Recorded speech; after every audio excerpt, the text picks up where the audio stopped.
রাহুল ওই প্রোডাকশনের সঙ্গে যুক্ত, ওই নামের সাথে যুক্ত, তাদের কারোর সাথে আমরা কোনো কাজ এই মুহূর্তে থেকে করবো না যতক্ষণ না নয় পাবলিকলি বা আমরা জানতে পারি যে আমাদের রাহুল, আপনাদের রাহুল কি করে আমাদের ছেড়ে, কিভাবে ছেড়ে চলে তার সঠিক চেহারাটা চাই। তার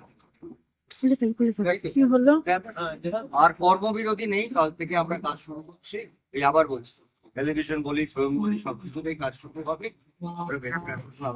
সবাইকে বলা হয়েছে, সবার কাজ শুরু হবে ওই একদম একটা সংগঠন ম্যাজিক মোমেন্ট এবং ওই নামগুলোর সঙ্গে যারা চলবে সবার সঙ্গে, সেটা আমরা জানিয়ে দেবো যে এটার সঙ্গে আরো অন্য কোনো কোম্পানি। আমরা সত্যটা জানতে চাই, ঘটনাটা জানতে চাই। আমাদের লড়াই, আমাদের কোনো লড়াই নেই কারোর সঙ্গে, কোনো ঝগড়া নেই কারোর সঙ্গে। সত্যটা, কিন্তু আমাদের পরিবারের একটি ছেলে চলে গেল এইভাবে, যেখানে 8 থেকে 9 দিন আমরা অপেক্ষা করেছি। লিগালি যা স্টেপ নেবার সেটা আর্টিস্ট ফোরাম নিয়েছে, সেটা পরিবার, কারণ প্রিয়াঙ্কা আমাদের পরিবারের একজন সদস্য, রাহুল হচ্ছে। তার পরবর্তীকাল আমরা, আমাদের তো একটা নিজস্ব জায়গা আছে, এটা আমাদের জায়গা, পুরো পরিবার মিলে ঠিক করেছে আমরা এই পরিবারে, ওই পরিবারের মানুষগুলোর সঙ্গে, ওই মানুষগুলোর সঙ্গে কাজ করবো না যারা আমাদের পরিবারের একটা ঘরের ছেলে।